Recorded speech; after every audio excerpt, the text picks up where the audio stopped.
يا أبا عبد الله يا أبا عبد الله.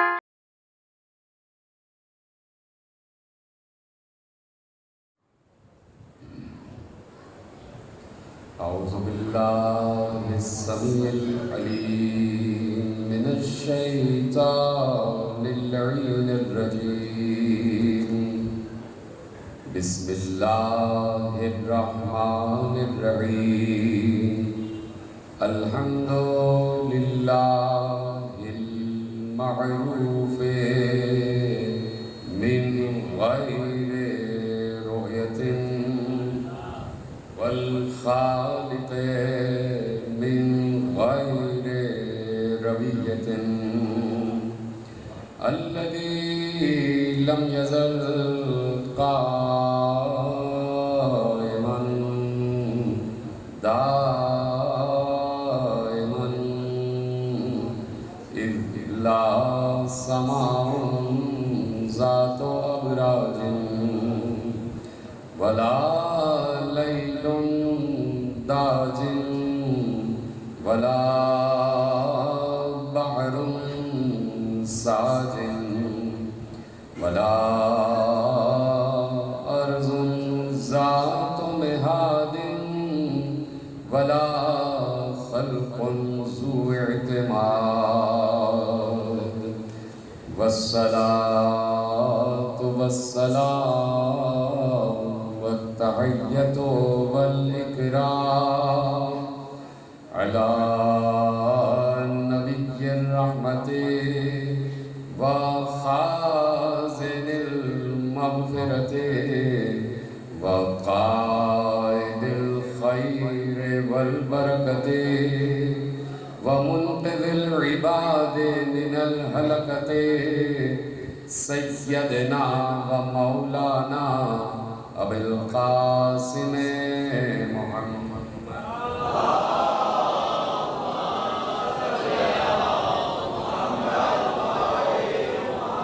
وأهل بيته الطيبين الطاهرين المعصومين المظلومين المنتخبين المنتجبين الذين أذهب الله عنهم الرجس وطهرهم تطهيرا.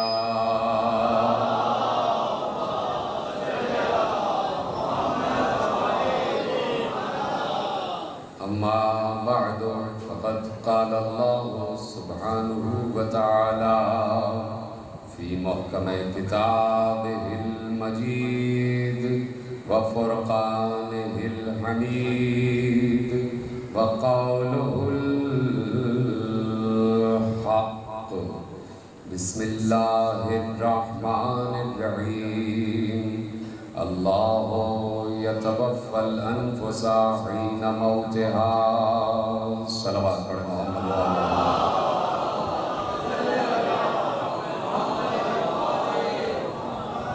پروردگار عالم نے سلسلہ ہست و بود، یہ آمد و شد کا سلسلہ، یہ آنے اور جانے کا تسلسل، یہ از ازل تا ابد اس کائنات کا مقدر کر دیا گیا ہے. یعنی جو ہے وہ کبھی نہیں ہوگا، یعنی یہ مقدر ہے کائنات کا. جو نظر آ رہا ہے کبھی ایسا بھی ہوگا کہ وہ نظر نہیں آئے گا. یعنی ہست و بود کا سلسلہ موجود ہے، بود و نبود کا سلسلہ موجود ہے، اور اسی سلسلے کے تحت پوری کائنات اس وقت کام کر رہی ہے. دنیا میں کوئی شے ایسی نہیں ہے کہ جسے فنا نہ ہو. یعنی جمادات ہیں تو انہیں بھی فنا ہے، وہ بھی کبھی نہ کبھی اپنی حیت میں تبدیلی لے آتے ہیں. نباتات کو بھی فنا ہے، حیوان کو بھی فنا ہے، اور انسان کو بھی فنا ہے. تو اب یہ دیکھنا چاہیے کہ انسان کو اللہ نے احسن تقویم پر خلق کیا ہے، اور جس انسان کو اللہ احسن تقویم پر خلق کر چکا ہے اسے بھی اس دنیا سے واپس لوٹ جانا ہے. یعنی کوئی بھی کہیں پر بھی کسی غرور و تکبر کی منزل پر نہ آئے. کہ مجھے یہاں مسلسل رہنا ہے۔ اگر یہ دنیا رہنے کی جگہ ہوتی تو اب تک مقصد تخلیق کائنات ہمیں دکھائی دے رہا ہوگا، جس کے سبب سے یہ کائنات ہے۔ اور کہنے والے کہہ گئے کہ جب وہی نہیں رہے تو پھر کوئی بھی نہیں رہے گا۔ یعنی یہ کائنات، یہ دنیا جسے ہم دنیائے دنی کہتے ہیں، یہ مختصر سے عرصے کے لیے ہمارا ایک ٹرانزٹ پیریڈ ہے کہ جو ہمیں یہاں گزار کے جانا ہے۔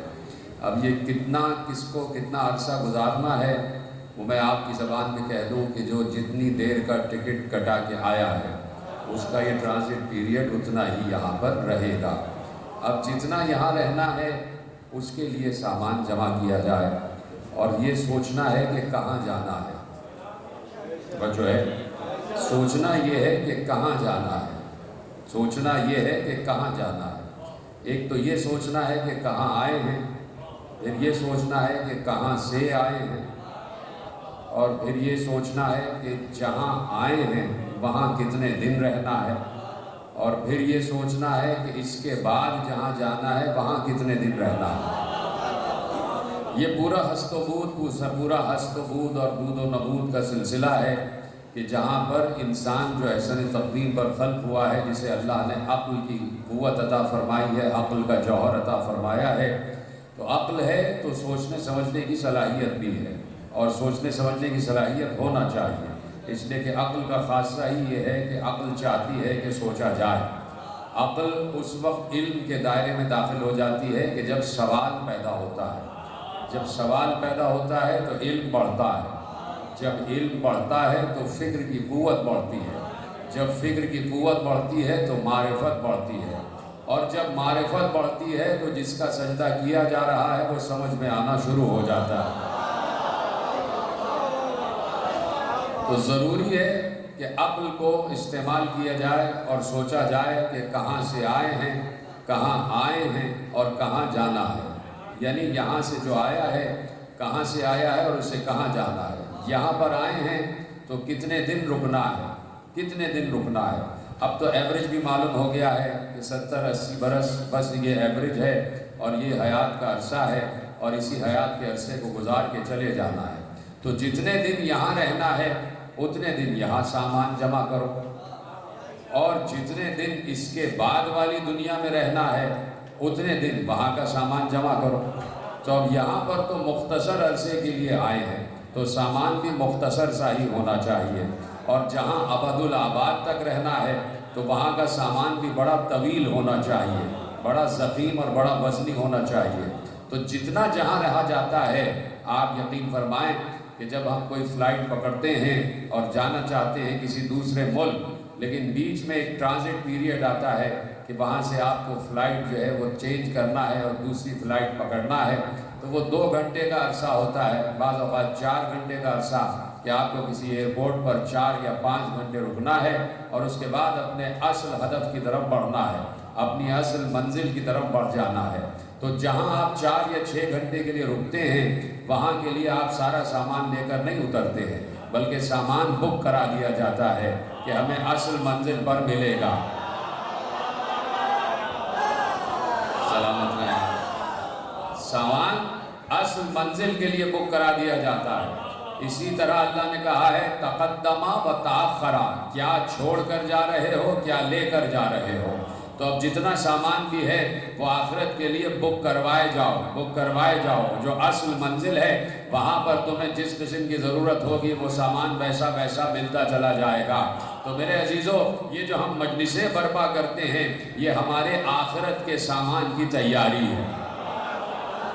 جملہ میں نے بہت آسان سا آپ کے حوالے کیا ہے، یہ مجلسیں ہو رہی ہیں یہ آخرت کے سامان کی تیاری ہے، یعنی یہ ہم اپنا سامان بک کرا رہے ہیں کہ یہ اس کا اجر اور اس کا صلہ جیسے ہم چاہ رہے ہیں ویسے ہی ہمیں ملے گا۔ جہاں پر صلوات پڑھیں محمد و آل محمد۔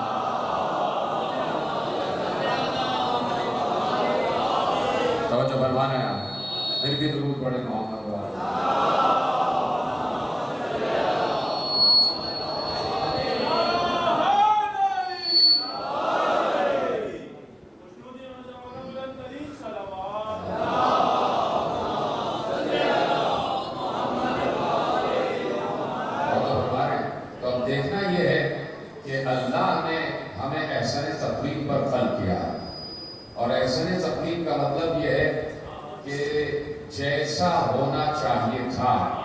ویسا ہمیں بنایا ہے. یعنی جو انسان کہلانے کا حق ہے اس کی یہی صورت ہونی چاہیے تھی جو اب ہے. یعنی انسان جس مخلوق کا نام ہے اس سے اس کی صورت اس سے ہٹ کر نہیں ہو سکتی تھی جو صورت ہماری اس وقت اللہ نے بنائی ہوئی ہے. تو جو ہماری صورت بنی ہوئی ہے ایسی ہی صورت ہو سکتی تھی. اگر کوئی اور صورت ہوتی تو ہمارا نام بھی کچھ اور ہوتا, انسان نہ ہوتا. ذرا ویسی آواز کر دیجیے, پہلے جیسی آواز.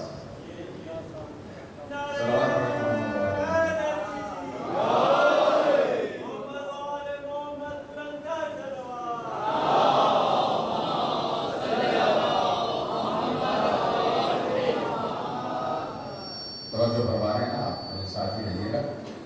ڈسٹربنس تو یہی حضرات فرماتے ہیں, پھر جب شکایت کرو پھر وہ شکایت ہو جاتی ہے. آپ سے ساؤنڈ ہی کنٹرول ہو رہا ہے, پہلے کوئی اور آواز تھی کچھ اور آواز ہے. چلیے آپ یہ طرف متوجہ رہیے گا, بات آگے بڑھائی جائے, اجازت ہے سب میرے ساتھ. تو میں نے عرض کیا کہ اللہ نے انسان کو احسن تقویم پر خلق کیا. یعنی انسان جو مخلوق انسان کہلا رہے ہیں اسے ایسا ہی ہونا چاہیے تھا جیسے ہم ہیں. اگر ذرا سی بھی صورت میں تبدیلی ہوتی تو ہم انسان نہ کہلاتے, کوئی اور مخلوق کہلاتے. مثلا ہم یہاں آنے سے پہلے کہاں تھے, کس صورت میں تھے بھی یا نہیں تھے, کیا اسی صورت میں تھے؟ بات یہ ہے کہ دیکھیے میں اکثر ایک بات کہتا ہوں کہ اگر یہ سوال ذہن میں آ رہا ہے کہ ہم کہاں سے آئے ہیں اور ہمیں کہاں جانا ہے, تو مثلا ہم یہاں پر اپنے گھر سے آئے ہیں اور ہمیں پلٹ کر اپنے گھر ہی جانا ہے.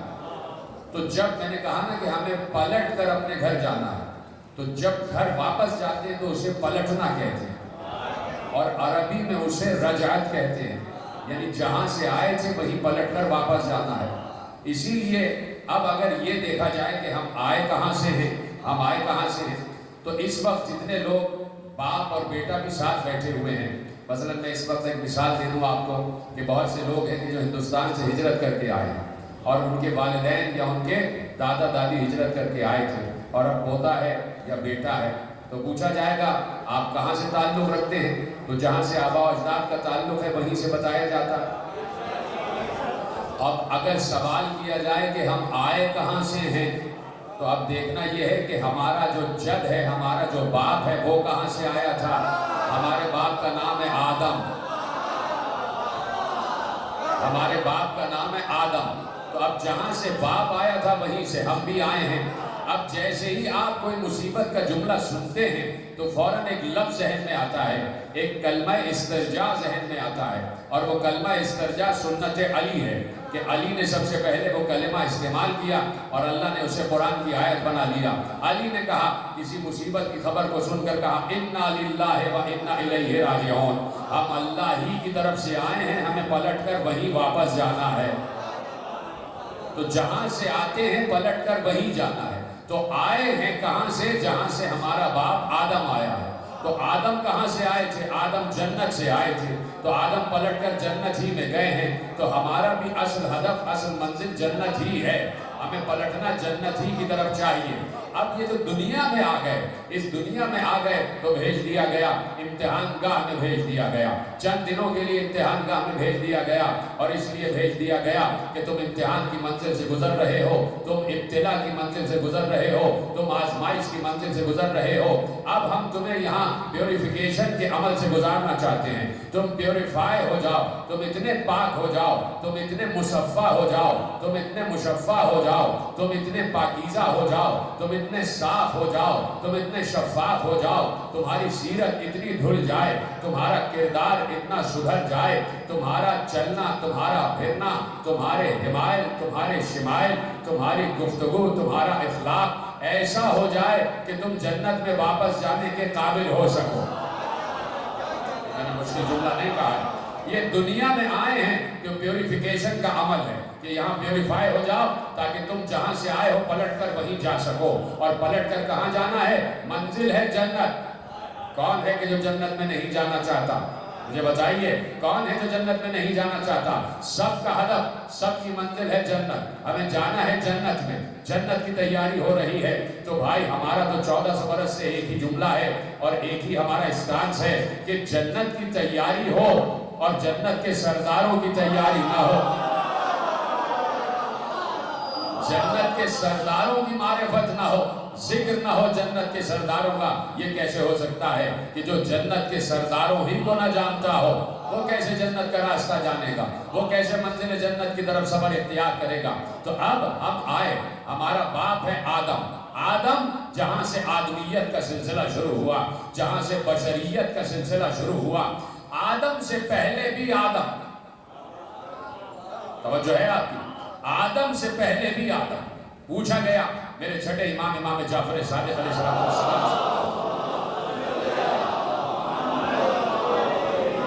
مولا یہ ارشاد فرمائیے کہ آدم سے پہلے کیا تھا؟ مولا نے کہا آدم۔ کہا اس سے پہلے کیا تھا؟ مولا نے کہا آدم۔ کہا اس آدم سے پہلے؟ کہا آدم۔ کہا اس سے پہلے؟ کہا آدم۔ کہا تم کہتے جاؤ گے میں بتاتا جاؤں گا۔ سنو، اس آدم سے پہلے اللہ نے 10 لاکھ آدم پیدا کیا۔ اللہ اکبر تو کہتے ہیں، آپ کیا سمجھ رہے ہیں کہ بس یہی آدم ہے جسے اللہ نے بنایا ہے اور ہم تم ہی ہیں، بس ہمارا ہی خالق ہے وہ؟ اس اللہ کی خلاقیت کو تو سمجھو، اس اللہ کی خلاقیت کو سمجھو۔ اس وقت بھی وہ، اب دیکھیے سورہ رحمان کی آیت ہے اور آپ کے حوالے کر رہا ہوں۔ سورہ رحمان کی آیت کیا ہے؟ کل یوم ہو فی شان، ہر روز اس کی ایک نئی شان ہے۔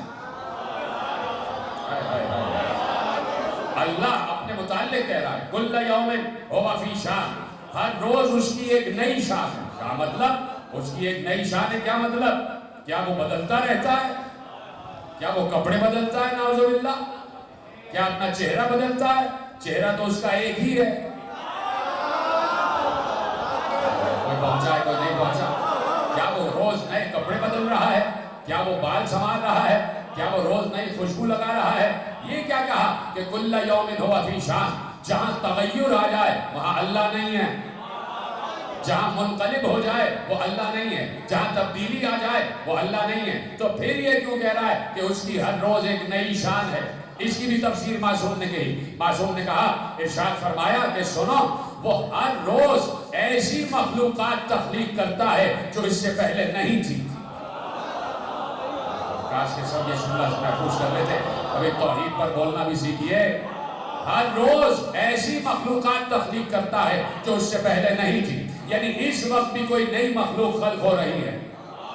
اس لیے اس نے کہا ہر روز اس کی ایک نئی شان ہے، یعنی اس کی صفت خلاقیت ہر روز ایک نئے طرز سے وجود میں آتی ہے، ایک نئے نور سے منور ہو جاتی ہے، ایک نئے تعارف سے متعارف ہو جاتی ہے، ایک نئی صفت سے متصف ہو جاتی ہے۔ تو اب وہ اللہ ہے، وہ اللہ کہ جو ایک نہیں 10 لاکھ آدموں کا خالق ہے۔ کہا اس نے 10 لاکھ آدم خلق کیے اور یہ آدم مٹی سے خلق ہوا، یعنی مٹی پہلے ہے آدم بعد میں، مٹی پہلے ہے آدم بعد میں، یہ آدم مٹی سے خلق ہوا یعنی مٹی موجود ہے۔ کہا تم سے پہلے اسی زمین میں، یہ زمین آباد تھی، اس میں آدم آتے رہے اور اس زمین میں انقلاب برپا ہوتا رہا، تغیر آتا رہا، منقلب ہوتی رہی یہ زمین، قیامتیں برپا ہوتی رہی، اور پھر اللہ نئے آدم کے ساتھ نئی آدمیت کو وجود میں لاتا رہا۔ کہا تمہارا آدم آخری آدم ہے، تمہارا آدم آخری آدم ہے، اس کے بعد بھی اللہ مخلوق کا سلسلہ قائم رکھے گا۔ ایسا نہیں ہے کہ مخلوق کا سلسلہ ختم ہو جائے گا، مخلوق کا سلسلہ قائم رکھے گا، لیکن مخلوق کی وہ شکل نہیں ہوگی جو تمہاری شکل ہے۔ بھائی یہ صفت خلاقیت کی جب بات آ جائے تو خاموش نہ بیٹھا کریں، یہ اللہ کی خلاقیت کی بات ہو رہی ہے اور ہم سب اسی کی مخلوق ہے جس کا نام اللہ، میں اس کی خلاقیت کی بات کر رہا ہوں۔ اور یہ باتیں کسی استاد نے نہیں بتائی، یہ باتیں استاد ازل نے بتائی جنہیں براہ راست اللہ نے علم دیا ہے۔ انسانوں کا استاد ہونا الگ ہے، ملائکہ کا استاد ہونا الگ ہے، جبرائیل کا استاد ہونا الگ ہے۔ توجہ فرما رہے ہیں آپ؟ تو اب کہا کہ آدم کے بعد آدم، آدم کے بعد آدم، آدم سے پہلے آدم، آدم سے پہلے آدم، تم سے پہلے یہ زمین آباد تھی، تم سے پہلے یہ زمین آباد تھی، اس میں ایک مخلوق آباد تھی جو مٹی سے بنی تھی، اس کا نام تھا نسناس۔ صرف یہ سمجھانا تھا کہ انسان کو احسن تقویم پر خلق کیا۔ آپ خاموش ہوئے تو مجھے تفصیل میں جانا پڑا، اگر آپ خاموش نہ ہوتے تو یہ تفصیل میں نہ جاتا اور بات اور آگے بڑھ جاتا، لیکن تفصیل سماعت فرما لیں اور میرے ساتھ بولتے رہیے گا۔ اس کا نام تھا نسناس۔ اب نسناس نام تھا، اس کا مطلب انسان نام نہیں تھا، اور جب انسان نام نہیں تھا تو وہ مخلوق انسان جیسی شکل کی نہیں تھی، شکل انسان جیسی نہیں تھی، اس لیے کہ جب نام بدلا تو شکل بدلی، جب شکل بدلی تو نام بدلا۔ اس سے پہلے جو مخلوق ہے اس کا نام تھا نسناس۔ کہا کہ وہ ایک آنکھ، ایک ہاتھ، ایک پاؤں، اس طرح تمہاری آدھی مخلوق، اس کا نام تھا نسناس۔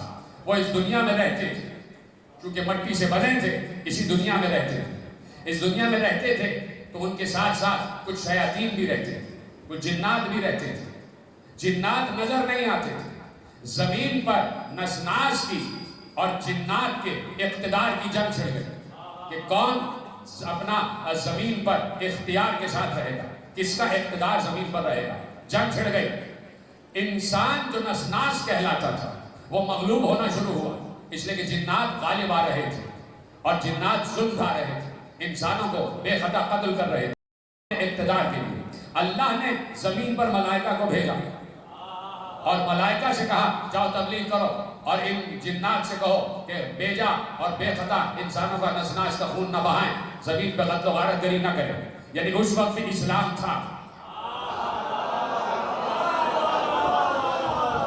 اس لیے کہ ان الدین عند اللہ الاسلام۔ توجہ ہے، بات آپ کی سمجھ میں آ رہی ہے؟ میرے نوجوان دوستوں تک پہنچ پر آئے جو بھی بات میں کہنا چاہ رہا ہوں۔ تو اب کہا کہ دیکھو بیجا قتل و غارت گری نہ کرو، اقتدار کے لیے غلط راستے اختیار نہ کرو۔ یعنی اس دن سے یہ اصول ہے کہ اقتدار کے لیے غلط راستے استعمال نہ کیے جائیں۔ شاید بات پہنچ رہی ہے؟ یعنی اسلام کا اصول بدلتا نہیں، اللہ کے آئین میں تبدیلی نہیں ہوتی۔ فرشتے آئے، فرشتوں نے تبلیغ کی، لیکن جنات نہیں مانے۔ اللہ نے فرشتوں کو حکم دیا اور اجازت دی کہ تم ان سے جنگ کرو۔ فرشتوں نے جنات سے جنگ کی، جنات مغلوب ہو گئے، فرشتے غالب آ گئے۔ اس لیے کہ فرشتے اللہ کی مخلوق بھی ہیں اور اللہ کی فوج بھی تھے، اللہ کا لشکر بھی تھے، اور اللہ کی طرف سے جو ہتھیار، جو اسلحے تھے وہ ان کے پاس تھے، اور ایسے میں انہوں نے جنات پر غلبہ حاصل کیا۔ جنات پر غلبہ حاصل کیا، کئی جنات، کئی ہزار جنات، کئی لاکھ جنات کو تہہ تہہ کیا۔ جو بچ گئے ان کے سامنے ایمان کو پیش کیا گیا، جو ایمان لے آئے ان کو چھوڑ دیا گیا۔ بھائی یہ ہم سے پہلے کی کہانی بیان کر رہا ہوں، اسی زمین پر، ہو سکتا ہے اسی جگہ ہو رہا ہو،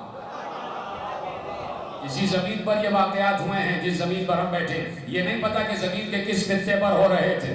ہو سکتا ہے جسے آپ نیو کراچی کہہ رہے ہیں وہ کبھی اولڈ کراچی رہا ہو، کبھی نسناس والا کراچی بھی رہا ہو، جو کہ اب دوبارہ سے نسناس والا کراچی ہو گیا۔ یعنی حالت تو یہی ہوگی ہے کہ اگر کہیں لوگ بچے کہتے ہیں کہ ہمیں منجو دوڑو دکھائیے تو اب لڑکانہ جانے کی ضرورت نہیں ہے، اب اس کو کراچی کی سڑکیں دکھا دیجئے، کہنا بھائی یہی ہے منجو دوڑو۔ توجہ فرما رہے ہیں میرے ساتھ ہے نا سارے کے سارے؟ تو نسناس، اور ایسے میں انسان جو نسناس کی شکل میں، ملائکہ نے تبلیغ کی، جو اسلام لے آئے انہیں چھوڑ دیا، جو اسلام نہیں لائے انہیں تہہ تہہ کر دیا۔ انہی میں سے، انہی جنات میں سے ایک جن تھا جس نے قبول کر لیا ملائکہ کا پیغام، اور اس کے بعد اس نے عبادتیں شروع کی۔ اتنی عبادت کی کہ ملائکہ آسمان سے اس کی عبادت پر رش کر رہے تھے۔ یہ تو ایسی عبادتیں کرتا ہے کہ جیسے کسی نے عبادت ہی نہیں۔ اس کے تو سجدے بڑے مشہور ہیں، اس کا تو رکوع، اس کا تو قیام بڑا مشہور ہے۔ ایک بار ملائکہ نے ملائے اعلیٰ میں اس جن کے عبادتوں کی تعریف کی۔ اللہ تو سب کچھ جانتا ہے نا، اللہ کو تو سب معلوم، اللہ تو عالم غیب ہے، اللہ تو نیتوں تک کو پہچانتا ہے۔ ایک بار اللہ چاہتا تھا کہ حجت کامل ہو جائے، حجت تمام ہو جائے، اور اس جن کی اصل نیت عبادت سامنے آ جائے۔ تو کہا کہ لے آؤ اس جن کو ملائکہ نے کہا کیا اسے ملائے اعلیٰ میں بلند کیا جا سکتا ہے؟ اللہ نے اجازت دی. اس جنات کو، اس جن کو اللہ نے اجازت دی کہ وہ زمین پر بھی رہے، آسمانوں پر بھی آتا، اور پھر وہ زمین اور آسمان کے درمیان چکر لگاتا تھا. کبھی زمین پر سجدے کر رہا ہے، کبھی آسمانوں پر سجدے کر رہا ہے. آخر میں اسے آسمانوں میں رہنے کی اجازت مل گئی، ملائکہ کے درمیان رہنے لگا. کروڑ برس گزر گئے، ہمارے کروڑ برس، اللہ کے تو 100 برس گزرے ہوں گے. کروڑ برس گزر گئے اور وہ ملائکہ میں رہنا لگا، اور ملائکہ اسے اپنے جیسا سمجھنے لگے. ملائکہ اسے اپنے جیسا سمجھنے لگے. چونکہ ملائکہ معصوم ہیں، بھولے بھالے ہیں، انہیں پتہ ہی نہیں کہ نیتوں کا کھیل کیا ہے. انہیں پتہ ہی نہیں کہ عبادت کے سجدے اور ہیں، عادت کے سجدے اور ہیں. انہیں معلوم ہی نہیں کہ خلوص کی عبادت اور ہے اور مزدوری والی عبادت اور ہے، مشقت والی عبادت اور ہے. تو اب اس نے اتنی عبادت کی کہ ملائے اعلیٰ میں آ گیا. ملائے اعلیٰ میں آیا، فرشتوں کو متاثر کرنا شروع کیا. ایک سجدہ تو اس نے ایسا کیا کہ فرشتے تھک گئے، اس کا سجدہ ختم نہیں ہوا. 6000 برس کا ایک سجدہ. اس جن نے ایک سجدہ کیا تو 6000 برس تک سجدے میں رہا. ملائکہ اس کے سجدے سے متاثر ہو گئے. اب قدرت پر واجب تھا کہ قدرت یہ بتائے کہ اس کا سجدہ کیا خلوص والا سجدہ تھا یا خلوص والا سجدہ تھا، خلوص والا سجدہ تھا یا کوئی مقصد والا سجدہ تھا، کوئی غرض والا سجدہ تھا، کوئی اخلاص والا سجدہ نہیں تھا. ایک بار اللہ نے کہا ہم چاہتے ہیں کہ حجت تمام ہو جائے اور اس کے سجدوں کی حقیقت کھل جائے. جب بھی اللہ کسی کے سجدوں کی حقیقت کھولنا چاہتا ہے تو کمرہ امتحان سجاتا ہے. جب بھی اللہ عبادتوں کی حقیقت کھولنا چاہتا ہے تو کمرہ امتحان سجاتا ہے. وہاں اللہ نے کمرہ امتحان سجایا.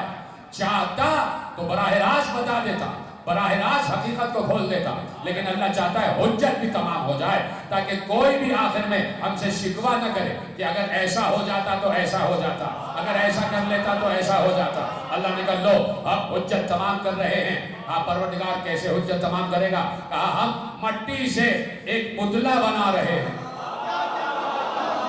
انی جاعل فی الارض خلیفہ، ہم زمین پر خلیفہ بنانے جا رہے ہیں اور مٹی سے بنائیں گے. مٹی سے خلیفہ بن رہا ہے. اور ایسے میں پتلا آدم کا تیار ہوا. جب اللہ نے اعلان کیا تھا انی جاعل فی الارض خلیفہ، اس اعلان کے 10,000 برس بعد آدم کا پتلا بننا شروع ہوا. اعلان کے 10,000 برس بعد، 10,000 برس بھی اللہ والے، جہاں کا ایک دن ہمارے یہاں کے 50,000 سال کے برابر.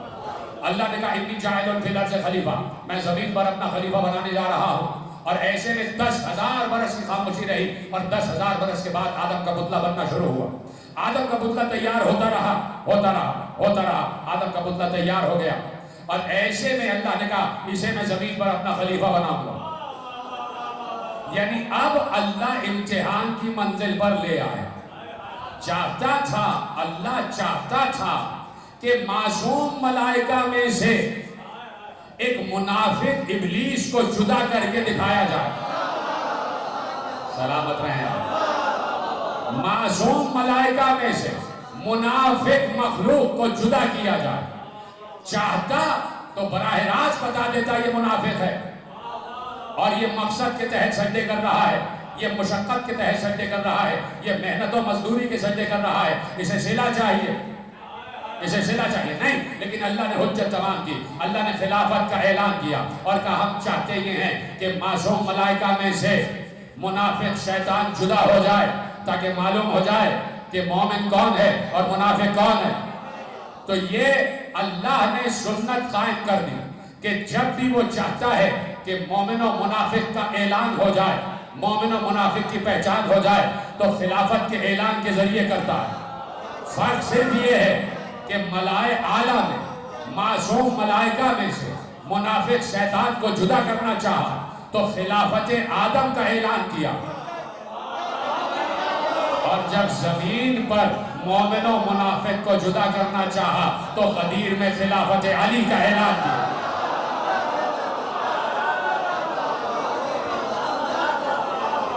یعنی یہ اس کی سنت ہے کہ وہ چاہتا ہے کہ مومن و منافق جدا ہو جائے، اور اس کے لیے اعلان خلافت بہت ضروری ہے۔ ہم زمین پر خلیفہ بنانے جا رہے ہیں، تو اللہ نے اعلان یہ کیا کہ ہم خلیفہ بنائیں گے، جیسے وَنَفَخْتُ فِيهِ مِن رُوحِي فَقَعُوا لَهُ سَاجِدِينَ، جیسے ہی ہم اس میں اپنی روح پھونکیں تم سب سجدے میں گر جانا۔ اللہ نے کہا، یعنی سجدے میں تو وہ گرے ہوئے تھے، سجدے میں تو تھے، لیکن کیا اللہ کہہ رہا ہے کہ تم سجدے میں گر جانا؟ یعنی اب تمہارے سجدوں کا رخ بدل جا، خبردار ہماری طرف سجدہ نہ کرنا، اب آدم کی طرف سجدہ کرنا۔ جیسے ہی ہم اس میں اپنی روح پھونکیں تم اس کی طرف سجدے میں جھک جانا، تم اس کی طرف سجدے میں جھک جانا۔ جملہ دینا چاہ رہا ہوں، دیکھیے یہ اللہ نے اتنی عبادتیں رکھی ہیں، اللہ نے نماز جیسی عبادت رکھی ہے، اللہ نے روزے جیسی عبادت رکھی ہے، اللہ نے حج جیسی عبادت، زکوٰۃ جیسی عبادت، جہاد جیسی عبادت رکھی ہے۔ یہ ساری عبادتیں اللہ نے رکھی ہیں۔ 5 وقت نماز پڑھو، 1 مہینے کا روزہ رکھو، سال میں 1 مرتبہ ہمارے گھر کا طواف کرنے آ جاؤ، زکوٰۃ دو، جہاد کرو، یہ ساری اللہ کی عبادتیں ہیں۔ بولی ہاں یا نہیں؟ یہ سب اللہ کی عبادتیں ہیں۔ کیا اس کا عبادت کا حق نماز سے پورا نہیں ہو رہا تھا جو اس نے روزے کا حکم بھی دے دیا؟ چلو نماز اور روزہ ہو گیا، تیری عبادت ہو گئی کہ ہاں نماز اور روزہ تیری عبادت ہے، یہ تو نے حج کیوں داخل کر دیا، تیرے گھر کا طواف کیا جائے۔ چلو یہ 3 عبادتیں ہو گئی، یہ تو نے زکوٰۃ بھی شامل کر دی۔ چلو یہ 4 عبادتیں ہو گئی، تو نے جہاد بھی شامل کر دیا۔ نماز، روزہ، حج، زکوٰۃ، جہاد، تو نے یہ 5 عبادتیں رکھی۔ کیا نماز سے تیری عبادت کا حق ادا نہیں ہو رہا تھا؟ کیا روزے سے تیری عبادت کا حق ادا نہیں ہو رہا تھا؟ کیا جہاد سے تیری عبادت کا حق ادا نہیں ہو رہا تھا؟ کیا زکوٰۃ سے تیری عبادت کا حق ادا نہیں ہو رہا تھا؟ تو بار بار عبادتوں میں اضافہ کیوں کر رہا ہے؟ تو دیکھیے جملہ صرف یہ ہے، آواز وہاں سے یہ آئے گی، میرا دل کہتا ہے کہ آواز وہاں سے یہ آئے گی کہ ہم ان عبادتوں میں اضافے کے ذریعے صرف یہ دیکھنا چاہتے ہیں کون ہماری اطاعت کر رہا ہے، کون ہماری نافرمانی کر رہا ہے۔ پتہ نہیں میرا جملہ پہنچ رہا ہے نہیں پہنچ رہا؟ بھائی عبادتوں میں اضافے کے ذریعے وہ صرف یہ دیکھنا چاہتا ہے کہ کون ہماری اطاعت کر رہا ہے، کون ہماری نافرمانی کر رہا ہے۔ ہم کہیں نماز پڑھو تو نماز پڑھو، ہم نے کہا آپ روزہ رکھو تو اب پلٹ کے نہ کہنا کہ نماز کافی ہے۔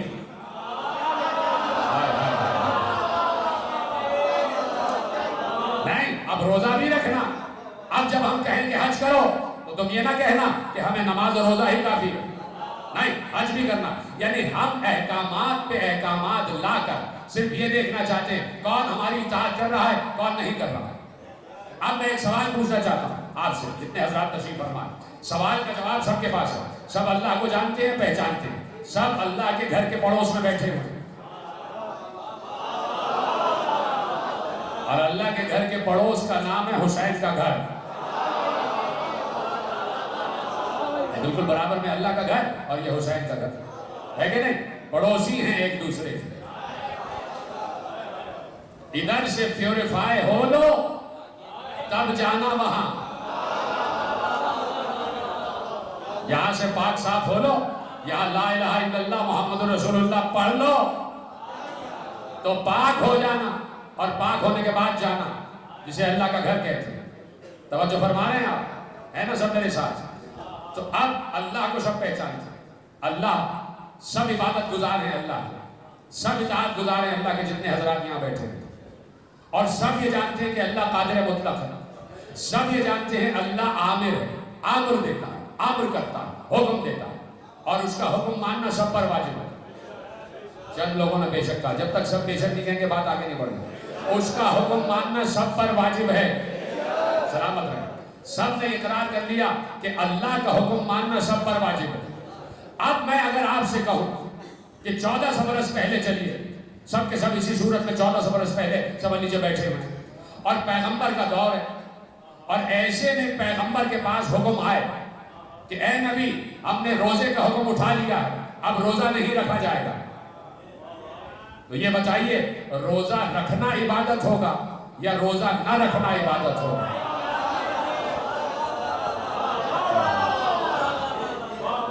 میں سمجھ رہا تھا کہ سب تک میں نے اسی لیے پہلے اعتراف لیا کہ اللہ کا حکم ماننا سب پر واجب ہے.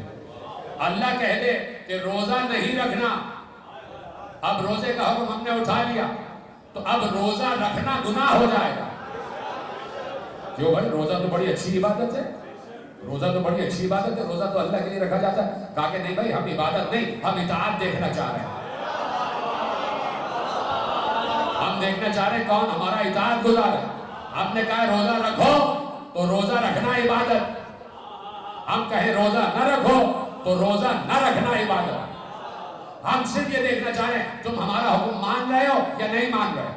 تو جو حکم مانے گا، جو حکم مانے گا وہ ہماری نگاہ میں لائق ثواب ہو جائے گا. جو حکم نہیں مانے گا ہم اسے راندہ درگاہ کر دیں گے، ہم اسے اپنے دربار سے برخاست کر دیں گے، ہم اسے لائق عذاب بنا دیں گے، ہم اسے لائق عبرت بنا دیں گے. ہمارے حکم کو ماننا ہر وقت، ہر لمحہ، ہر لحظہ اللہ ہی لائق سجدہ ہے. سب بولے بے شک. اللہ کے علاوہ کوئی لائق سجدہ نہیں، سجدہ صرف اللہ کو ہے. ایک بار اس نے سجدہ نہیں کیا آدم کو اور پلٹ کر کہا پروردگار تو لائق سجدہ ہے، آدم کو سجدہ کیوں کرو؟ اللہ نے کہا نکل جا میرے دربار سے، باہر ہو جا. بھائی سیدھی سی بات جو میں نے اتنی تمہید کے بعد آپ کے سامنے حوالے کی ہے کہ شیطان یہ تو کہہ رہا تھا کہ تو لائق سجدہ ہے تو راندہ درگاہ کیوں ہو گیا؟ اللہ نے کہا ہم یہ تھوڑی دیکھنا چاہ رہے ہیں کہ کون ہمیں سجدہ کر رہا ہے، ہم تو یہ دیکھنا چاہ رہے ہیں کون ہمارا کہنا مان رہا ہے. ہم یہ دیکھنا چاہ رہے ہیں کون ہماری اطاعت کر رہا ہے. ہم نے کہا ہمیں سجدہ کرو تو ہمیں سجدہ کرنا عبادت. ہم نے کہا آدم کو سجدہ کرو تو اب آدم کو چھوڑ کے ہمیں سجدہ کرنا گناہ ہو جائے گا. سلامت رہیں جنہوں نے جملہ محفوظ کیا. اب اگر کوئی اس طرف سجدہ نہ کرے اور سجدے کا رخ پلٹ دے تو اس کا مطلب ہے اس نے اللہ کی اطاعت نہیں کی، اللہ کی اطاعت نہیں کی. اور جو اللہ کی اطاعت نہ کرے وہ کافر ہو جاتا ہے. کانا من الکافرین، وہ کافر ہو گیا، وہ انکار کرنے والا ہو گیا. اور جو انکار کر دے اللہ کی اطاعت سے وہ راندہ درگاہ ہو جاتا ہے، پھر وہ ابلیس ہو جاتا ہے، پھر وہ شیطان ہو جاتا ہے. تو اللہ نے خلافت آدم کے ذریعے امتحان لیا مومن و منافق کا، اور پیغمبر نے سنت الہیہ پر عمل کرتے ہوئے غدیر میں امتحان لیا امت کا. امت کا یہ بھی خلافت وہ بھی خلافت، آدم کی بھی خلافت علی کی بھی خلافت. فرق صرف یہ ہے، اور اتنا بڑا فرق ہے کہ آدم تراب ہے، علی ابو تراب ہے.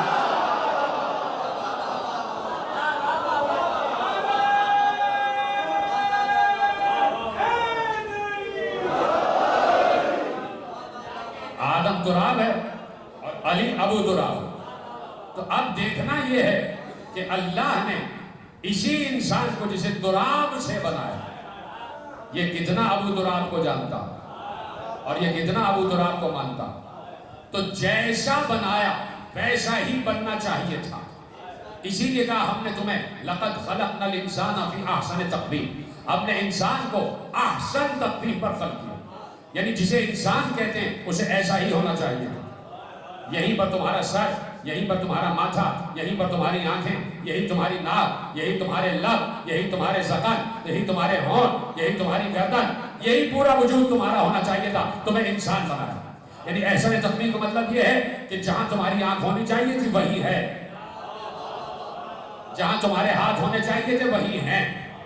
اب اس سے بھی خوبصورت اور شکل بنا سکتے ہیں، لیکن وہ انسان نہیں ہوگا، پھر کچھ اور نام دیں گے، پھر ہم اسے کوئی اور نام دیں گے. تو اب انسان کو احسن تقویم پر خلق کیا. تو پروردگار جسے احسن تقویم پر خلق کرے، جسے بڑی چاہ سے خلق کرے، جسے بڑی محبت سے خلق کرے، جسے کسی مقصد کے تحت خلق کرے، جسے عقل جیسا جوہر عنایت فرما دے، وہ عقل کے جس سے معبود کی عبادت کی جائے، جس سے رحمان کی عبادت کی جائے، جس سے جنت کمائی جائے. اتنے عظیم انسان کو خلق کرنے کے بعد پوچھنا یہ ہے کہ کیا وہ چاہے گا یہ انسان 70 یا 80 برس رہے اور ختم ہو جائے؟ پوچھئے جسے انسان کہہ رہا ہے، جسے صاحب عقل کہہ رہا ہے، جس کو عقل دی ہے اس لیے تاکہ وہ رب کو پہچانے، کیا اس انسان کو وہ چاہے گا کہ 70 یا 80 برس زندہ رہے؟ نہیں، وہ چاہتا ہے کہ تم مرو ہی نہیں۔ وہ چاہتا ہے کہ تمہارا عرصہ حیات اتنا طویل ہو جائے کہ قیامت میں سب ختم ہو جائیں، تم ختم نہ ہو۔ ہم تو تمہاری عمر بڑھانا چاہتے ہیں، یہ تم ہو جو عمر گھٹا لیتے ہو۔ پروردگار کیسے عمر بڑھائی جائے؟ کیسے عمر بڑھائی جائے؟ کیسے مر کے نہ مرا جائے؟ کیسے اپنے عرصہ حیات کو قیامت سے ملا دیا جائے؟ تو ایک بار پیغمبر نے کہا آؤ ہم سے نسخہ لے جاؤ، ہم تمہیں بتاتے ہیں کہ مر کے بھی نہ مرنے کا طریقہ یہ ہے کہ من مات علی حب آل محمد مات شہیدا۔